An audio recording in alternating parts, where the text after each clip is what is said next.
और क्या हालचाल दोस्तों। तो स्वागत है नए वीडियो में। Finally AFC Asia cup qualification के प्रोबेबल लिस्ट आ चुके हैं। 30 प्लेयर का नाम लिया गया है। खालिद जामी ने 30 प्लेयर को बुलाया है, कॉल अप किया है। सबसे बड़ी बात इस लिस्ट की ये है कि इसमें से 9 प्लेयर अंडर 23 के हैं। अभी जो गेम हुआ था अंडर 23 का एएफसी एशिया कप क्वालिफायर्स का, उसके 9 प्लेयर है, जो कि बहुत बड़ी बात है। अगर तुम मेरे चैनल पे पहली बार आए हो तो सब्सक्राइब कर दो, लाइक कर दो। बहुत ज़्यादा टाइम लगता नहीं है, जिससे मुझे मोटिवेशन मिलता है कि मैं कंटिन्यूअस वीडियोस अपलोड करता रहूं रिगार्डिंग इंडियन फुटबॉल। तो लेट्स गेट इनटू इट। ये जो 30 का लिस्ट आया है, मैं ऑलरेडी एक वीडियो बनाया था जिसमें मैंने बोला था कि मैं टॉप 5 मेरे कौन-कौन से अंडर 23 के प्लेयर है। उस टॉप 5 में से 4 तो बंदे को ले लिया ही गया है, बस एक बंदा रह गया था सिवाल्डो सिंह, जिसको मैंने अपने टॉप 5 में इंक्लूड किया था और इस प्रोबेबल 30 के लिस्ट में नहीं है। अदरवाइज़ तुम मोहम्मद सुहैल, मोहम्मद अमीन, विविन मोहनन और परमवीर सिंह, ये चारों बंदों को इंक्लूड किया गया। पहली बात, ये जो लिस्ट है ये फाइनल लिस्ट नहीं है। ये जो कैंप लगेगा 20 सितंबर के बाद तैयारी के लिए, प्रिपरेशन के लिए, एफसी एशिया क्वालिफायर्स के लिए, इस इन 30 प्लेयर को वहाँ पे जॉइन करना है।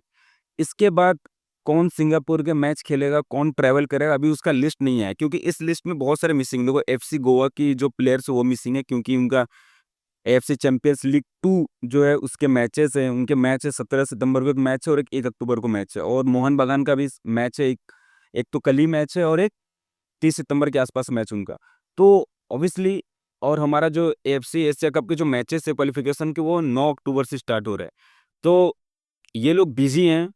1 अक्टूबर तक तो एफसी गोवा और मोहन बागान के प्लेयर बिजी हैं। उसके बाद 8 दिन का टाइम है। अब इसीलिए, क्योंकि कैंप तो लगाना था खालिद जमील को, मैच प्लेयरों को लेकर तो प्रिपरेशन तो कराना ही था। इसलिए उन्होंने जो 20 सितंबर के बाद लगने जा रहा है कैंप, उनमें से ये 30 प्लेयर लिए गए हैं।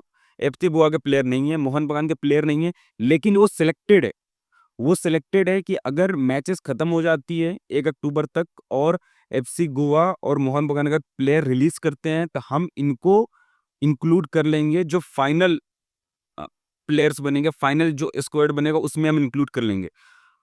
अब एफसी गोवा और मोहन बगान के प्लेयर को छोड़ देते हैं, वो लिस्ट में हैं बट यहाँ पे नहीं दिखाया गया है। जब उनके मैचेस खत्म हो जाए, उनको रिलीज करा जाएगा तो बुला लिया जाएगा अकॉर्डिंग टू द न्यूज़। अब ये जो 30 प्लेयर है, ये बहुत इंपॉर्टेंट प्लेयर है। इनमें सुनील छेत्री का भी नाम है। सुनील छेत्री को भी बुलाया गया कि आप आओ और खेलो। अगर तुम इन इन 30 प्लेयरों में तुम देखोगे, तो अगर गोलकीपर्स को तुम देखोगे तो अमरिंदर सिंह, गुरमीत सिंह, गुरप्रीत सिंह सांधू, 3 हमारे पास गोलकीपर हैं। डिफेंडर्स की बात करो तो अनवर अली, कोई दिक्कत नहीं है। विकास युमनाम, ये बंदा अंडर 23 का है और बहुत अच्छा डिफेंडर है। मुझे चूज करना था परमवीर और विकास युमनाम में, तो मैंने परमवीर को चूज करा था क्योंकि यंग बहुत ज़्यादा था परमवीर, इसलिए मैं चूज किया था। तुम और कौशन सिंह भी है, राल्टे भी हैं, they are good players.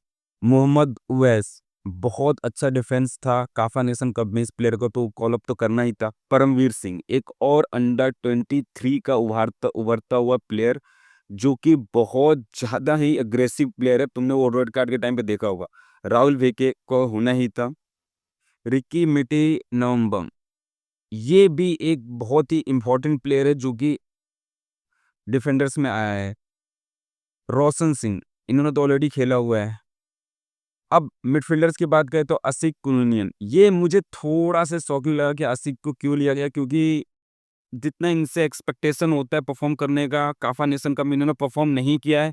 But ठीक है, क्योंकि ये प्रोबेबल 30 है, मुझे नहीं लगता कि ये ट्रैवल करेंगे सिंगापुर मैच के लिए। और एफसी गोवा और मोहन तो प्लेयर तो बचे ही हैं, उनको भी लाया जाएगा। तो लेट्स सी, अभी प्रोबेबल 30 में रखा गया। दानिश फारूक भट्ट भी है यहाँ पे, जिक्सन सिंह है, जितिन एमएस है, हुनाई था, लुइस निकलसन, एक और अंडर 23 का प्लेयर महेश सिंह नरोन है, मोहम्मद अमीन, उनको तो होना ही था जिस तरह के मैंने गोल मारे हैं अंडर 23 वाले मैचेस में। निखिल प्रभु का मैच बहुत अच्छा था तो उनको भी फिर से बुलाया गया है। सुरेश सिंह वांगजाम, विविन मोहनन, मैंने इनको भी चूज किया था। इस बंदे को भी बोला था कि इनको भी कॉल अप करना बहुत जरूरी है सीनियर टीम में, और ये डिजर्व करता है बंदा स्पॉट, तो ये भी इधर है। फॉरवर्ड्स, इरफान यार्डवाड, ये एक बहुत शॉकिंग लग सकता है सबको, इवन मुझे भी लगा, क्योंकि इरफान यादव का गेम बिल्कुल ऑफ था। काफा नेशन कप में बिल्कुल ऑफ था। ये बंदा दौड़ने के अलावा कुछ किया नहीं है ज़्यादातर मैच में, और जो 2 चांसेस मिले थे, उसको एग्जीक्यूट नहीं कर पाया था, और काफ़ी वो ईज़ी चांसेस मिले थे, क्रॉस पे ईज़ी चांसेस, आराम से नीचे से शूट करना था, लेकिन he missed it completely in 2 games. In 2 literally games he missed it completely. Chhangte का तो रहना ही था। मनवीर सिंह जूनियर, ये बंदा भी सब्स्टिट्यूट होकर आ रहा था, मैच थोड़ा वो जो इम्पैक्ट कर सकता था कर रहा था, इसलिए इस बंदे को भी लिया गया। मोहम्मद सनन, इस बंदे को तो रहना ही था। जो कतर के खिलाफ अंडर 23 में जो क्रॉस दिया था मोहम्मद सनन, और मोहम्मद सोहेल का जो गोल था, बहुत इंपॉर्टेंट गोल था, और ये काफ़ी क्रिएटिव प्लेयर है, तो कॉल अप किया गया अंडर 23 से मोहम्मद सुहेल, जिसकी चर्चाएं सबके बीच में। अब सबने तो रील्स पे वीडियो देखे जा रहे हैं लोग, मोहम्मद सुहेल का वो जो गोल, लिटरली जो गोल था बहरीन के खिलाफ, वो तो वायरल ही हो गया था।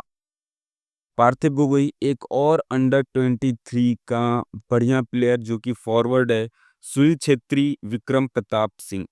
ये लिस्ट देखकर ये लगता है, सबसे बड़ी हमारे प्रॉब्लम क्या है सीनियर टीम की, हम गोल ही नहीं कर पाते, हमारे फॉरवर्ड ही नहीं गोल कर पाते। तुम देखोगे जो भी मैच में गोल होता है, या तो डिफेंडर कर रहे हैं, कभी कभार मिडफील्डर कर जाते हैं, मैक्सिमम टाइम डिफेंडर, फॉरवर्ड दिखते ही नहीं है, गोल ही नहीं करते। लेकिन ये जो 30 का लिस्ट बना है, तुम देखोगे बहुत अच्छे-अच्छे प्लेयर लिए गए हैं कि इस बार फॉरवर्ड गोल करे, और हम सब चाहते हैं एक्सेप्ट सुनील छेत्री, सुनील छेत्री को छोड़ के दूसरे भी प्लेयर अच्छे गोल करे, जिससे लोगों को आए हिम्मत कि हाँ, हमारे फॉरवर्ड्स गोल कर सकते हैं। हमेशा डिफेंडर को आकर हेडर मारने की ज़रूरत नहीं है। तो ये लिस्ट देखकर पार्थिव गोगोई, मोहम्मद सुहेल, मोहम्मद सनन और सुनील छेत्री को भी बुलाया गया कि आ जाओ, विक्रम प्रताप सिंह तो हमारे पास थे ही।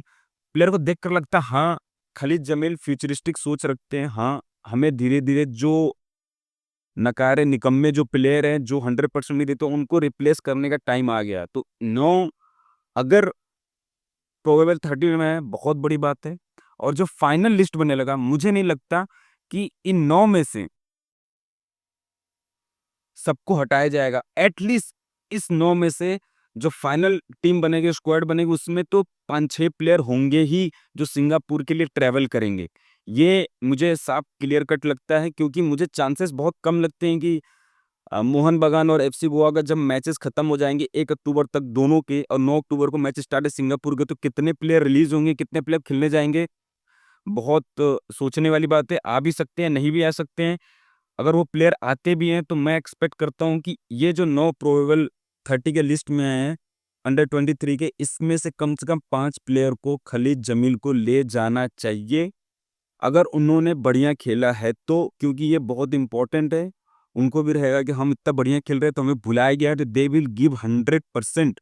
और सबसे बड़ी बात, हमें एफसी एशिया कप में क्वालिफाई करना है एट एनी कॉस्ट, तो हमें वो मैच जीतना है। तो हमें ऐसे प्लेयर चाहिए जो मैच जिता सके 100% देकर, जैसे तैसे प्लेयर नहीं चाहिए। So this is what I feel कि ये टीम ठीक है, प्रोबेबल की जो लिस्ट है ठीक है, जो फाइनल बनेगी उसको भी देख लेंगे, एफसी गोवा मोहन बगान से भी प्लेयर आएंगे।